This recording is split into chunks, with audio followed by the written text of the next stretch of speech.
Welcome to the History Vault, of course, where we do all things African American history, especially North Carolina history. So, in this little series where I like to call the Video Vault, we are doing a series of interviews with historians across the state and even some that are not in the state, but they're preserving history in some shape, form, or fashion. The point of it all is for you to learn a little bit more about what people are doing out in the field and how they are preserving history for future generations. Because that's essentially what a historian is, preserving parts of the past or even the present for future generations to be able to use in some shape, form, or fashion. That can be through articles, that can be through research, that can also mean through familiar history. I've had the pleasure of interviewing one of my friends and colleagues, Ms. Khadija McNair Brandon. She talks a little bit more about her familiar history, as well as what genealogy means, along with some of the women in her family who have inspired her to continue to move forward in the field. So without further ado, here's Ms. Khadija Brandon with part one of our interview about genealogy and familiar history. Enjoy.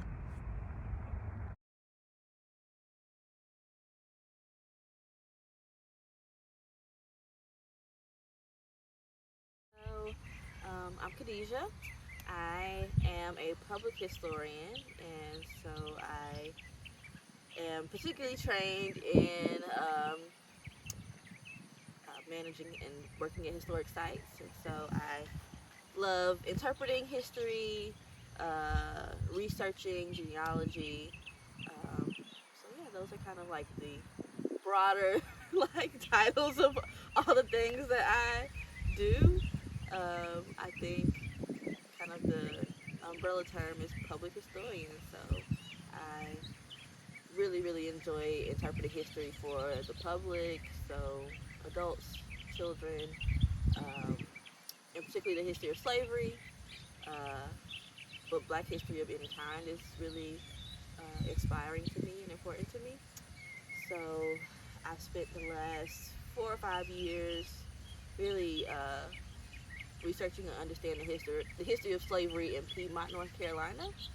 So I have done genealogy for folks who have ancestors who were enslaved in this area of North Carolina. I've done my own personal genealogy to find my ancestors who were enslaved in different parts of North Carolina, but folks who have migrated throughout the state. Um, and yeah, I'm just really in love with the history of Black folks.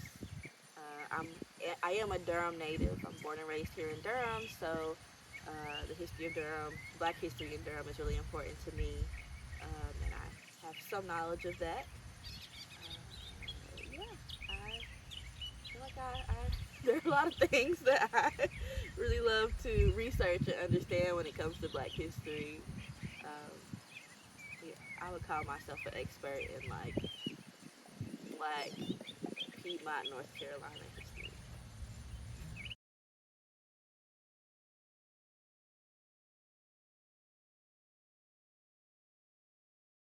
Yeah, I think that's a very long story. Like, how do I get to be a historian?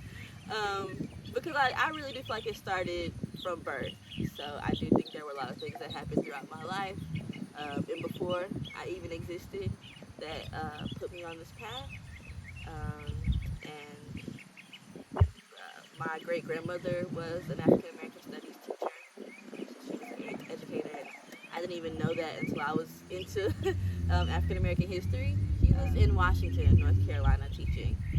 But that that story shows me that like it was kind of ingrained in me. It was already in my genetics to do this. But I always loved history as a kid, and I didn't recognize it as like a love for history. But I was always a big reader. I was, of course, really into American Girl. I think I was first introduced to Addie when I was in the third grade, and fell in love with those stories. Begged for one of those $200 dolls. And I did get one. My grandparents blessed me with one of the Addie dolls, which is amazing. Um, so, yeah, history has always been a big part of my life. I don't think I ever realized it until I got to college. So, I was always interested in like how things came to be see why things are what they are.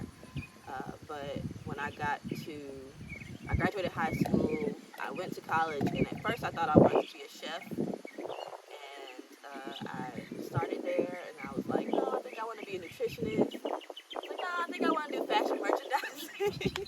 And then it was like history has always been something I love. So after 2 years of switching majors, I finally settled on history, and I was at North Carolina Central University, and I joined their history department, and it was amazing, and I was very much nurtured there, and yeah, so that kind of got me into the start of being a historian.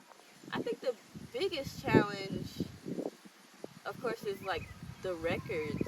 So being a black historian, a historian that centers black history, I often describe it as like a violence, a continued violence, all the things that black folks have experienced in America that are violent, um, so many things.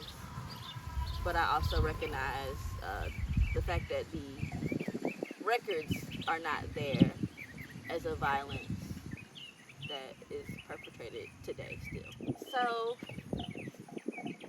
I think, of course, history of black folks in America particularly is an extremely violent and traumatic history. And I think in the most literal forms of what violence can be, but also in some of the like more theoretical things that we experience today that we might not necessarily immediately recognize as violence. And so I do call the erasure or the omission of black history, and particularly the documents that don't exist, of violence.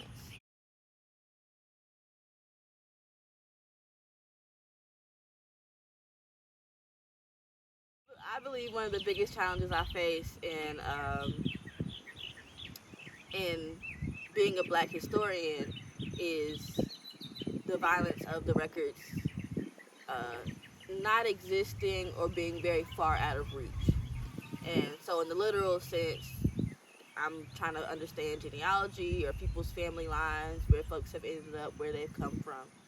And for many African Americans, you can't get past 1850 or folks who lived through slavery. So those prior generations of people who were enslaved, you're like, you have to, some white enslaving family had to have donated their records to some university library for us to even know about these previous generations.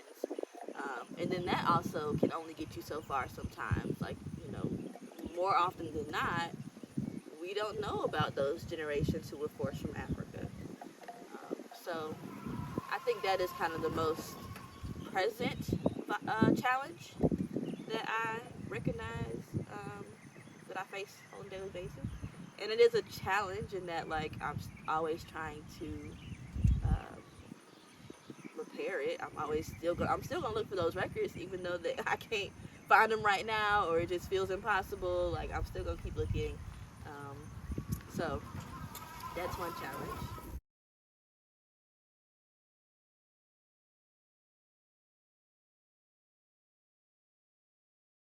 I completely believe that knowing where you come from, knowing who came before you is like it, it feeds you personally. It can give you confidence. It can like give you self assurance. Um, I think the more I discover about my own family history, my own family tree, I am built more as a person. Like I feel more stable and more sturdy because I'm literally and figuratively standing on the shoulders of my ancestors. And so every name that I can uncover, every um, experience of story that I know is directly feeding me in a way. So that's kind of the first way that I see it as important. Like, you really don't know, like, I feel like it is very cliche, but like you can't. What do they say? You can't know where you're going if you don't know where you've been. Like that is really true to me. Um, so that is what I see is very important.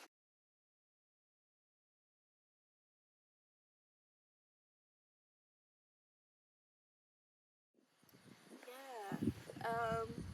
So I can speak a little bit about like what I know about my family and what I've been able to cover about my family and how that has helped me. Her name was A. Marie, and we were we were going back and forth on what to name her before she got here, and we had settled on a name, and like that was the name. Everybody was calling her that name, and one day I was one day I was at Stagville, big and pregnant, and something told me.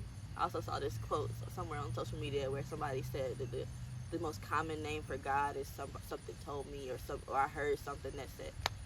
So, whoever somebody spoke to me and said that baby is your mother, and I heard it clear as day, and I was by myself at Stagville. I was riding in my car actually, like down the driveway. That baby is your mother. Okay, so I took that literally, and I was like, okay, I want to name her April. My mom's name is April. I want to name her April. So went to Rashard. He was like, what? We settled on. I told him, like, what about April Marie? Because his mom's middle name is Marie. My little sister Amira, her middle name is April Marie. So we named her after like 5 different people. April Marie as her first name, like a Mary Kate. And Rashard didn't like that either, so we just smashed it into A. Marie. So that happens. That's her name. Lovely. Move on. Couple months into her life, my grandfather starts calling her Avery, and I was like, okay, cool. That's like a nice nickname for A. Marie. He calls her Avery. And so one day I just asked him, like, why are you calling her that? Like, where did it come from? And my grandfather's great grandmother's name was Avery. And so I went back. I had done all this research, didn't even realize. Went back, looked at my tree. Her name was Avery. And, like, that was her name. Arie. So then it like, hit me. Like, oh, not this mother, that mother. So now we all call her Avery. And, like, it's a nickname for A. Marie. But, like, for me, it's really her great-great-great-great-grandmother, Avery. I tell people all the time, like, I don't even really know how to explain it. And I feel like I'm still on my spiritual journey. I don't really know what I don't have all the words for it. But I definitely feel it there. And, like, I feel them there, whoever they are. I feel them. And, like, it is really, like, they're embracing me. Yeah. And,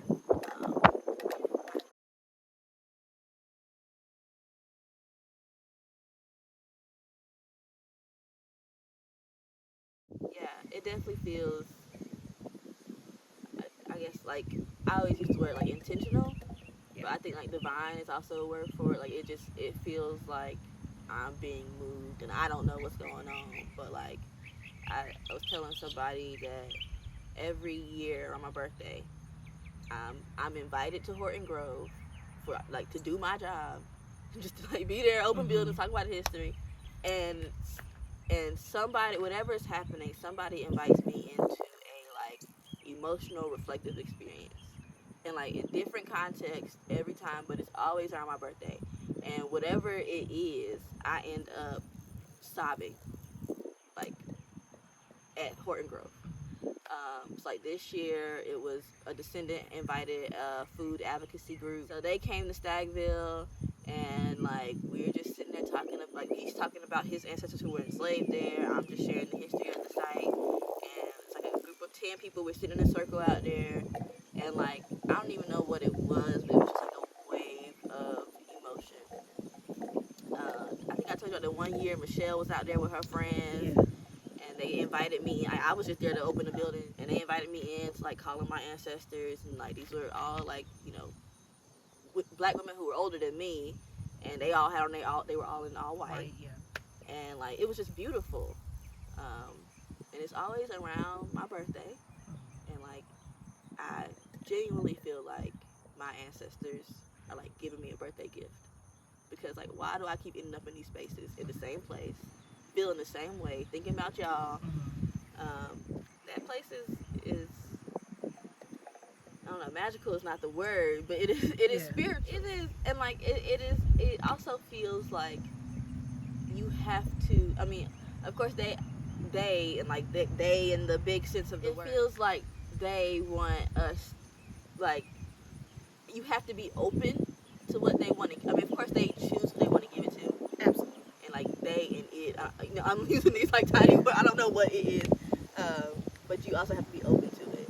And yeah, I do feel it just feels like we had Dontavius. I don't know if you've ever met him. Dontavius Williams. He comes to Stagville every year. We pay him, or Stagville pays him, to do the cooking demonstration event we have. He is a black interpreter, black historian, and he does the costume interpretation. It's amazing. He's amazing. He does a great job. But he wears the living history clothes, and he cooks out in the open fire pit, and he talks about like enslaved people or whatever. But he always like talks about like religion and spirituality, weaving that together, and yeah, he's amazing. But we're taking pictures of him out there, and I think I have it in my phone. There's a picture of him we just took. One of the volunteers took it, and it's like 2 halos around him, and it's like that's amazing. Like that's beautiful. And, like I mean, he is deserving. I tell you, he is like great, and he knows. He always talks about his ancestors, and this year he made chicken and dumplings and like green beans over the open fire. It's good. It was good. But he always like sets out a plate for the ancestors before he lets people eat. And yes.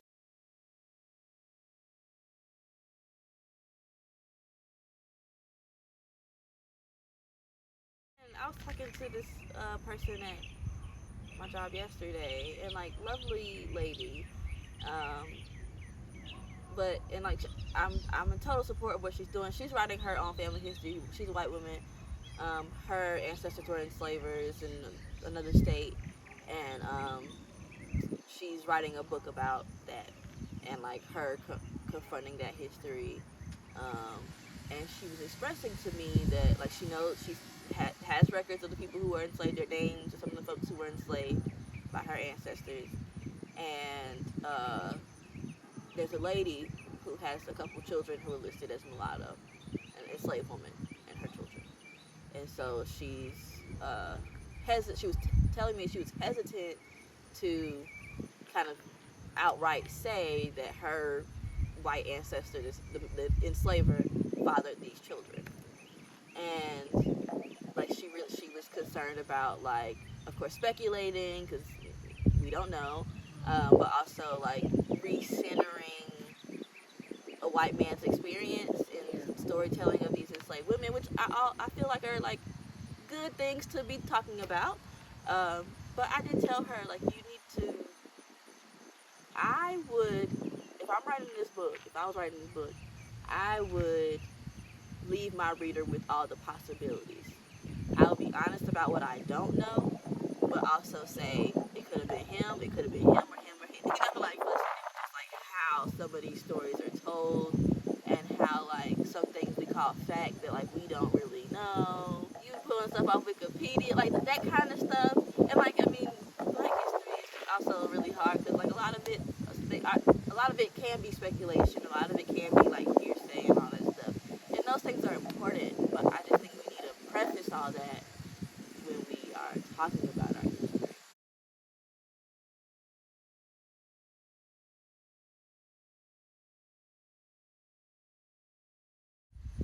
I think it's like I don't know that I have like the answer, but my first inclination is like just to be honest about all those things, like just in my training and like in my career and what I do in leading tours and talking to the public about history. I find it very valuable to, like, of course, share the primary source, like this is what we know, but then also leave all of the space and explain, like, literally all of the things we don't know and what we can imagine. So I think in those things, like Native and Indigenous history, is like a whole nother, and I have no expertise over that way.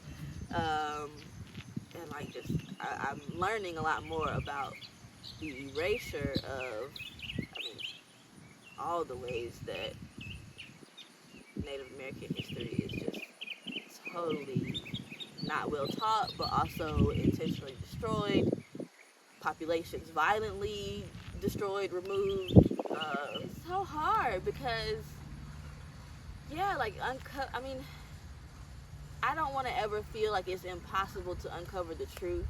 And I think part of, like, my journey in being a historian, and like one of the I guess pillars or things I live by in my career is like I try to be hopeful and like positive that like we'll learn more, or that one day maybe somebody will discover a record that just gives us what we, or answer the questions that we have. So I try to hold on to that piece of like optimism. But yeah, I thinking about like my husband. I've tried to do some genealogy on my husband's side, and it is difficult because his last name was, and his family has roots in Oxford, North Carolina, and I have found that there were white enslavers with my husband's last name, and also a very large indigenous community with my husband's last name in Oxford, or in like the Granville County area. And like, sure, he could very well be indigenous and have indigenous ancestry, but I don't know. And then you look at the census records, because that's what I'm, using all these public records to try to get back, and they no recording of native people. It's black, white, mulatto.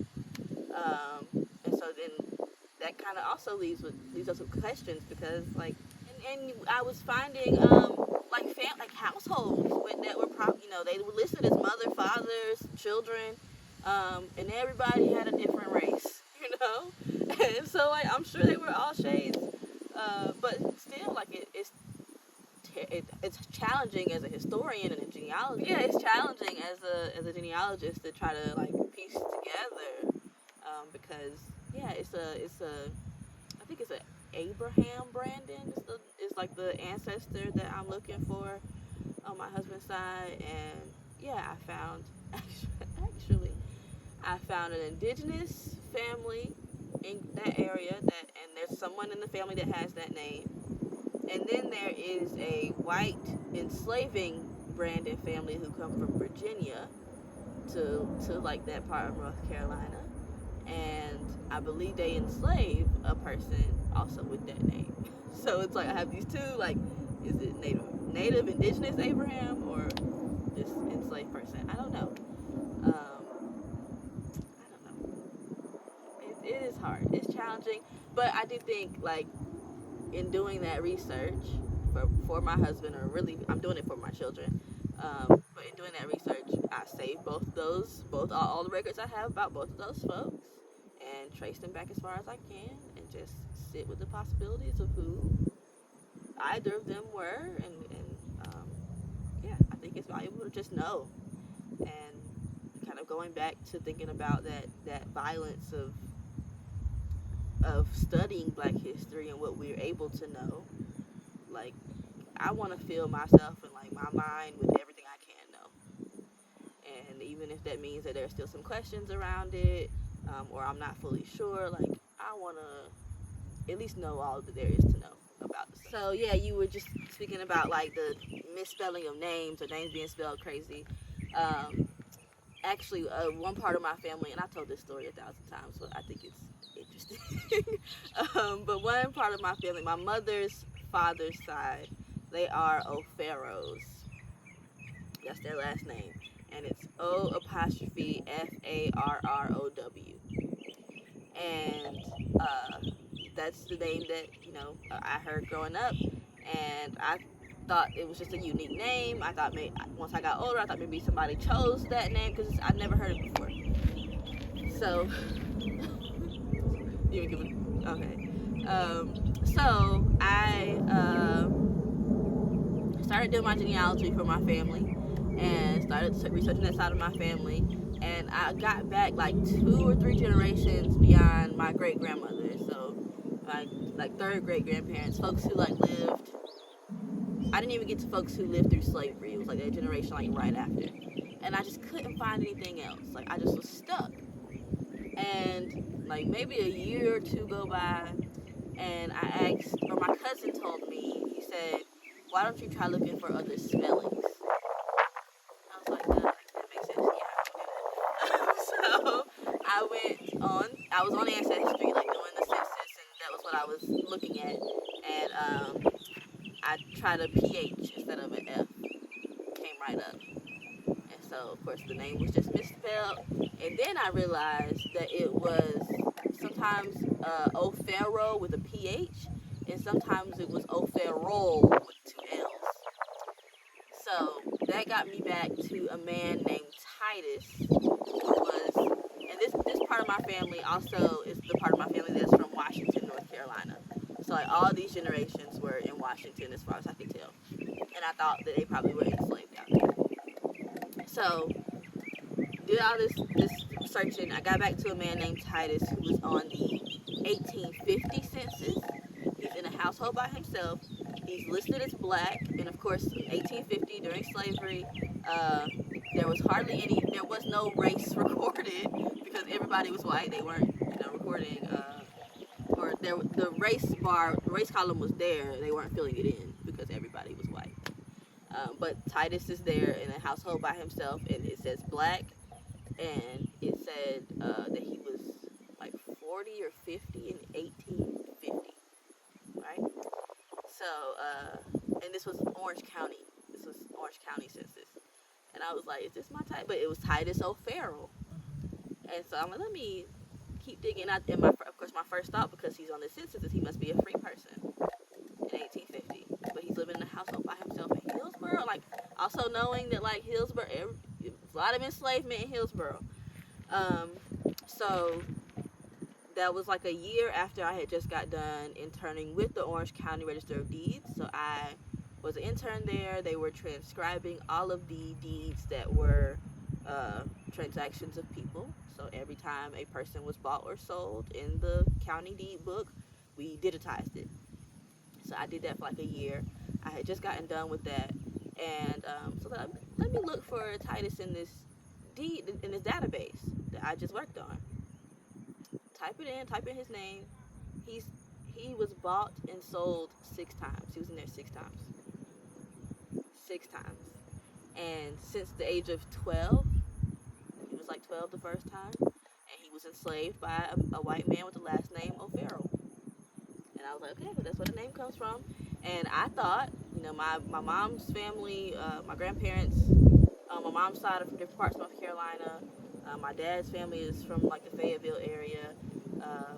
And so I didn't think I had roots in like Durham. My grandparents moved here in like the 60s, and we just stayed. But that kind of also showed me that like I do have ancestors who like knew this land and knew this place. And then also like going back to like that ancestor piece and like how intentional they are. I had done that work to like put myself in touch with him. Like for me to know that Titus existed, like a year before I even knew he was in that database, I was the one that was transcribing all that. So it just hit me like a ton of bricks.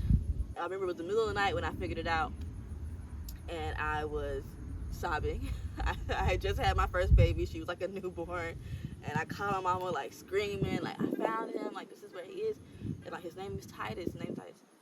And Titus, I found out, was enslaved in Hillsborough, and the man who enslaved him was a white man named Barnabas O'Farrell.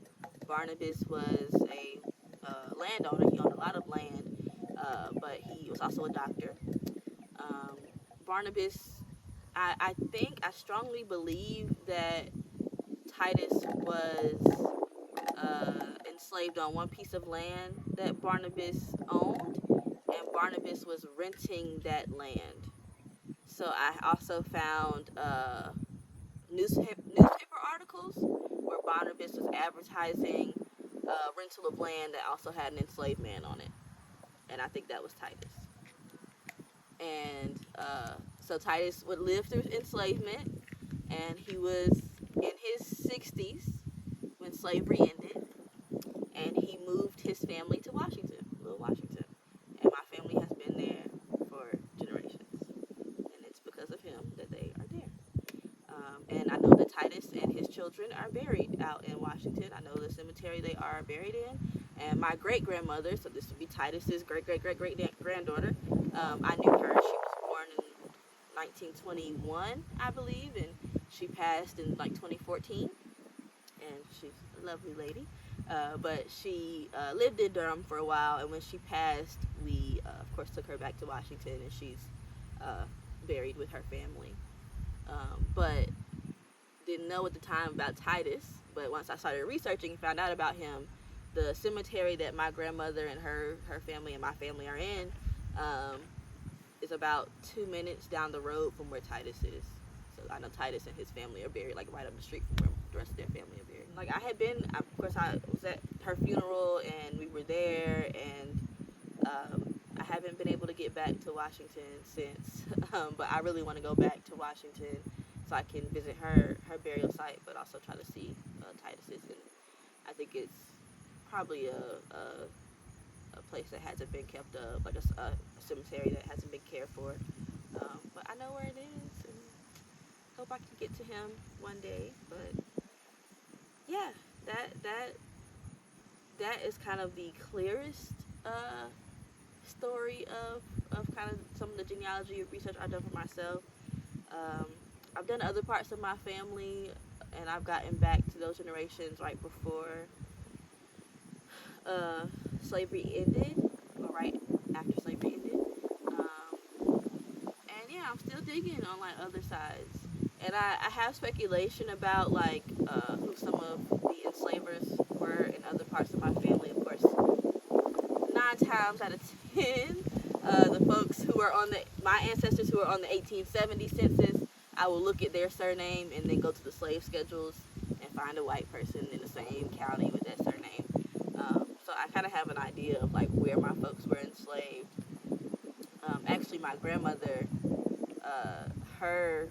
I got back to a generation of her family who lived through enslavement, and her folks are from like the Waysboro area, Anson County, and so I got back to that generation who lived through enslavement. So I looked for like the name, their surname. They were Chambers.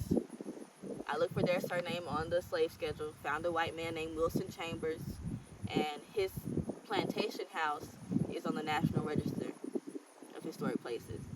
And so I pulled it up, I got a picture of it, and showed my grandma, and like it says on the record that there is a family cemetery there, so the white folks have a cemetery, and there might be an enslaved cemetery there, and when they recorded the National Register application in like the 70s or 80s, there were ruins of cabins for enslaved people, but I don't know if they're still there. But anyways, I found a picture of the house, showed it to my grandma, and she was like, "Oh yeah, that house right up the street from where I grew up." Like my grandma lived with her grandfather on a farm out there, and yeah, that was a house that they knew of. They knew the people that lived there, and I think it was another white family bought the house later on.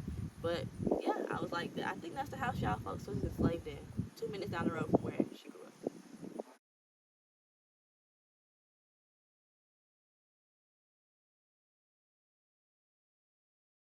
Yeah, I think definitely for my own family, but also for other people, I'll tell 2 stories.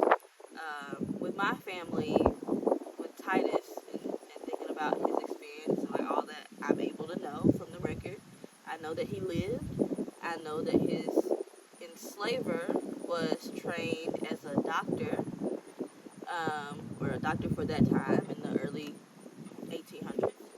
And so I can imagine what that might have meant for Titus to be enslaved by a person who was studying science or medicine. And so I wonder if Titus was ever experimented on, if he was ever harmed, or in that way. Which I've of course I've told this story to my family, and we talked about that. Also with Titus, I looked at this enslaver. His name was Barnabas O'Farrell. It's a very distinct name. But I looked him up in the historic newspapers of Hillsboro, and he actually divorces his wife, a woman named Nancy, and basically because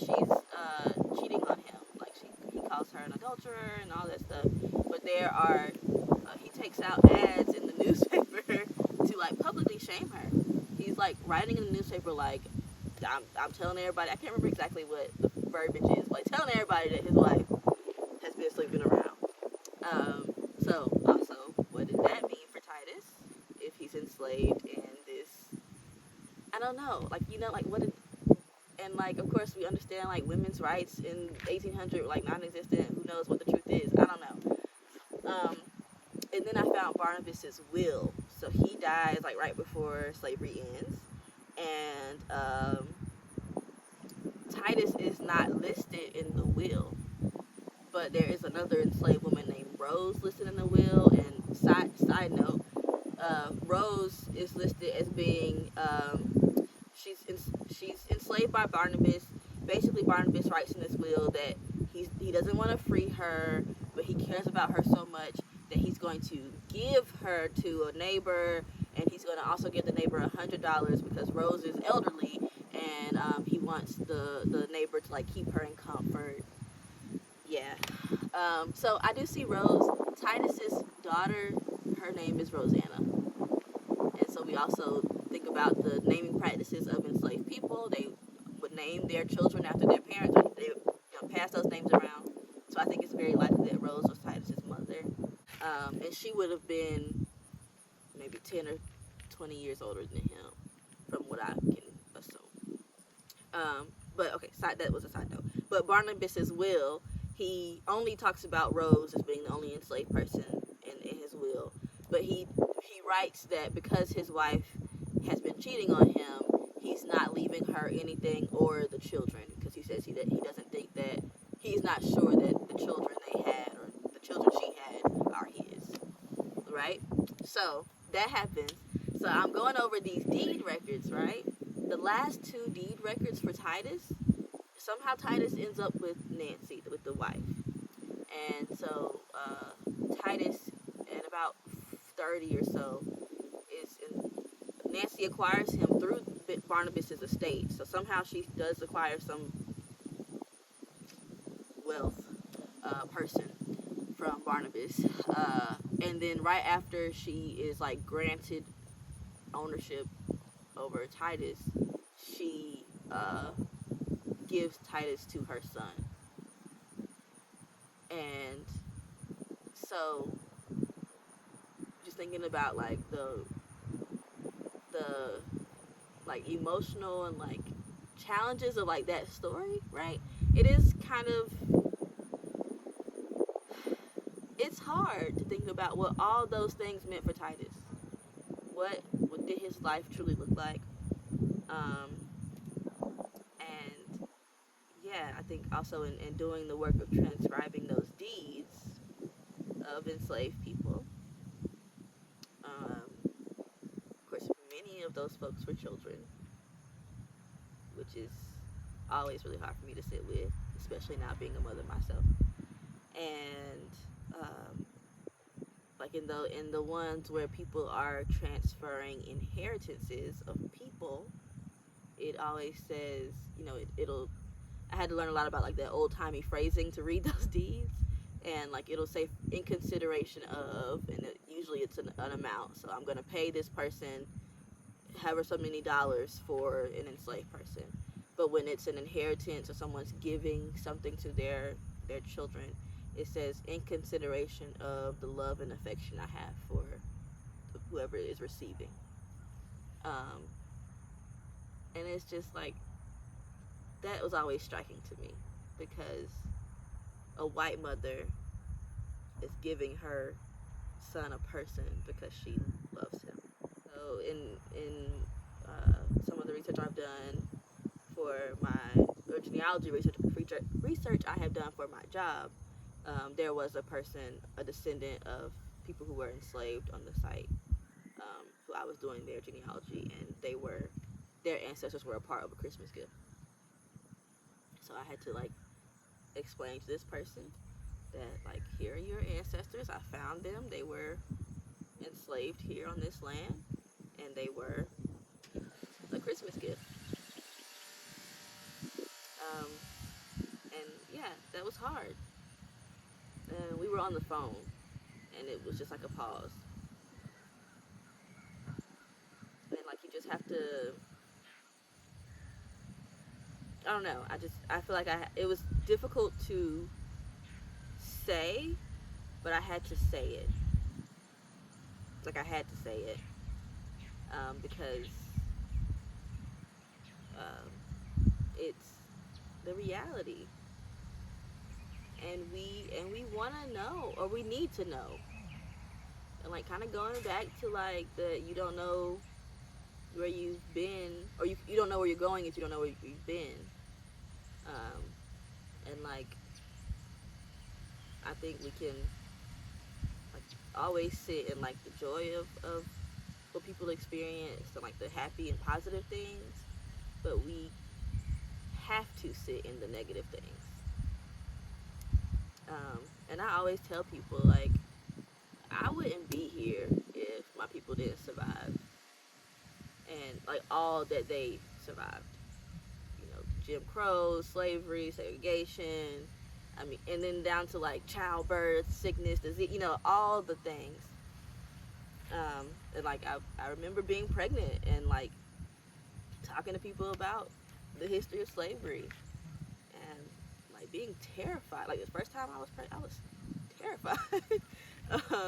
And I just had the thought like, if my great great great great grandmother did not survive slavery and pregnancy and delivery, I wouldn't be here. So I can definitely survive like this pregnancy, you know. And it's just it is hard to sit with those very traumatic, violent things, but it is also like it gives me an extreme sense of gratefulness. Like I am so thankful for the life I have and the opportunities I have because my ancestors survived and they did all the things so I don't have to.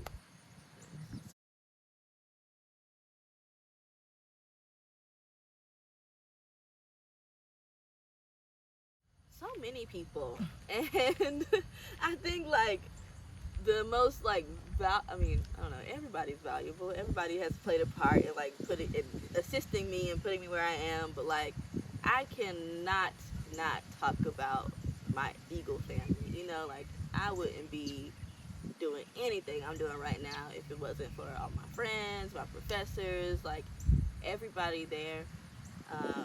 And that was the greatest experience of my life. It was challenging. It was transformative. And but like it also does. I mean, I'm not in school anymore, so it has ended. But it also feels like it hasn't ended because like many of those people are still in my life. So like you were here, and I have friends and folks who went through the program with me that I'm still very much in connection with, but also my professors. Like my advisor is still a large part of my life, and I know I can lean on him and call on him if I really need anything. And it's, yeah, Central just gave me like a love and a support that I needed. It is so important, and I transferred to Central. So I actually went to UNC Greensboro first, and I was there for 2 years, and I finished up at Central. And just having those two different experiences made me even more grateful. Like, it was like, oh, okay, this is what, I remember being at Greensboro and like emailing professors, like, I need help, and like getting no response. And like getting to Central and like, not, you know, people would respond. You would say, you know, I need help with this project or this work or whatever. People respond. Then you get in their office and it's like, you got this. I'm gonna help you with just this part. You figure, like. But it was teaching. It was definitely guidance in like every way because that's what I needed. I needed the push. And right away I was pushed. And I've always been a very like shy and like I will speak up, but I'm gonna let everybody else speak first, and so I remember like those first like couple months in the history department, and like right away those professors being like, Khadija, all right, Khadija, your turn, like, and like just making sure that I was just expressing myself and said, they are still very much like I was at Central in the spring. Everybody was like, "What you doing now? What? Let me tell you. Come do this." And like it was just felt like family. So it's amazing. And I'm mad on Mr. Saba. So, but like, I did not want to go to Central. I'm trying to get out of here, and it just felt like, especially in my experience, if I at that time, and I'll be honest, like I had not discovered, or I did not know, but like it felt like it would be better for me to be in these predominantly white spaces. That was my like, okay, no, I don't want to be in those on those campuses. I really wanted to go to Chapel Hill. Didn't get in, and that was a blessing in disguise. Well, I tell you, my little old self, 2012, crying in the hallway. But I was gonna tell you, thinking about like the family and how like there's still professors are definitely still present.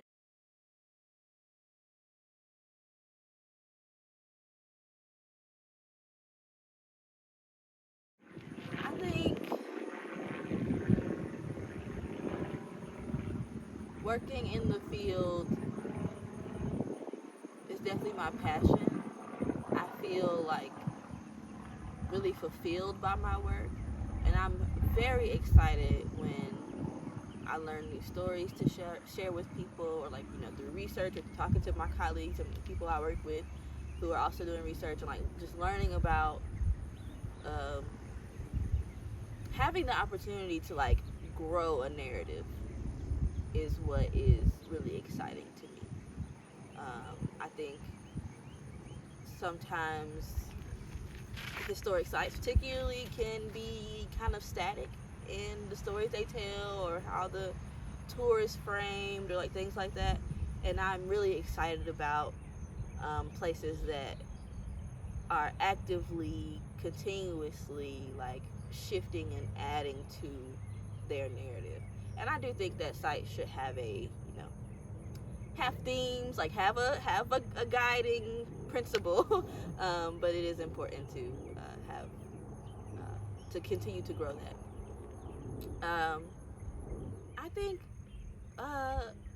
working in the field and like engaging with the public every day and like expressing historical narratives to the public has given me a lot of skills in like how to tell stories in a way that is effective, but also that speak to primary source material, but also is empathetic and like keep space for emotion and feeling, because like history should be emotional. We should be affected by these stories.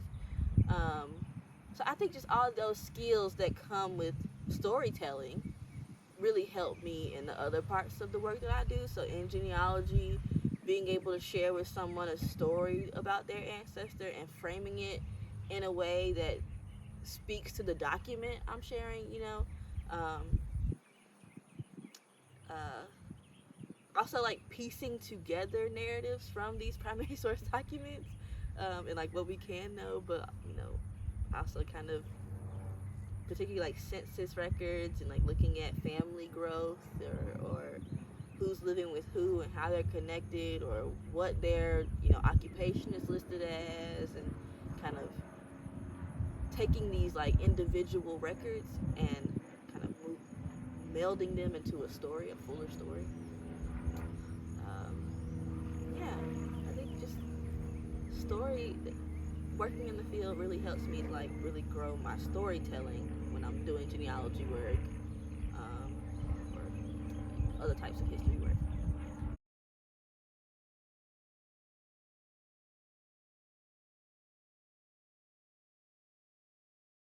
Yeah, I think the thing that's definitely finding my ancestors and like doing the research and like uncovering names, like knowing more about the people that I come from, um, has been extremely rewarding. And like in that, being able to share those stories with my family. So I have, for for my Durham family, so I have my grandparents and my aunt and, folks that live here in Durham, and I have extended family outside of Durham. But for the folks who live here, I have become the family historian.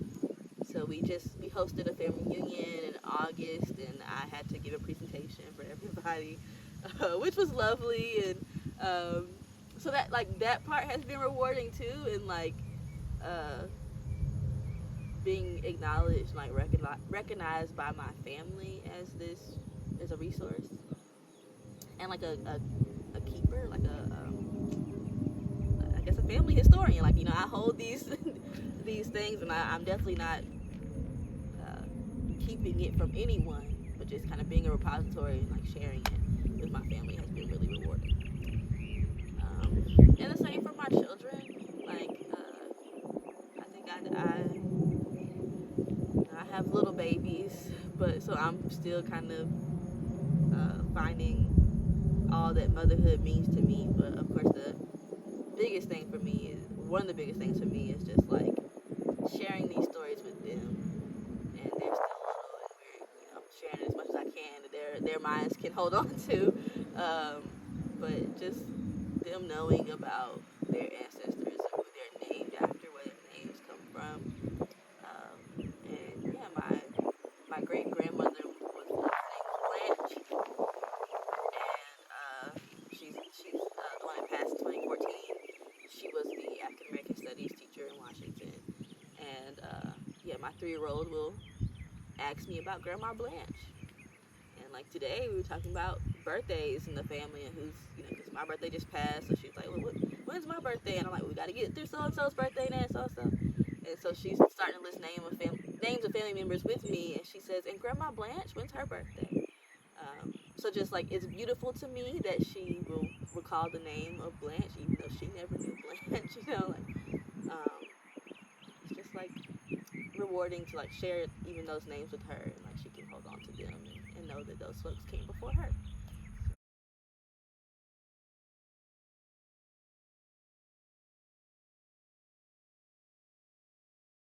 Definitely that family piece that I was just hitting on about like sharing it and knowing more so I can share more. Um, it's also a little personal in that it knowing more about, even though it's hard and challenging and violent, it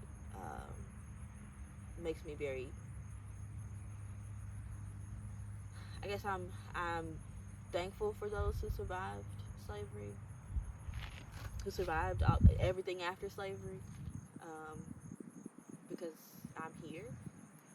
Um, I think also, I mean, of course, we being grown up in America and the school system, like I wasn't taught the basics of this history. Not even to mention my family stuff, and it's empowering to just know where I come from, and also in like being a historian, and not to say I'm fully aware of all the politics, but just knowing how things can move and how public schools can decide what they are not going to share with children. I want I am I want to be empowered. I want to feel confident to teach these stories to my children because they need to know. And it is a violent and traumatic story. It is emotional. It can be depressing. Um, but it is a story of survival. It's a story of resilience. It's a story of resistance. We wouldn't be where we are. So many people in America would not have rights if black folks did not fight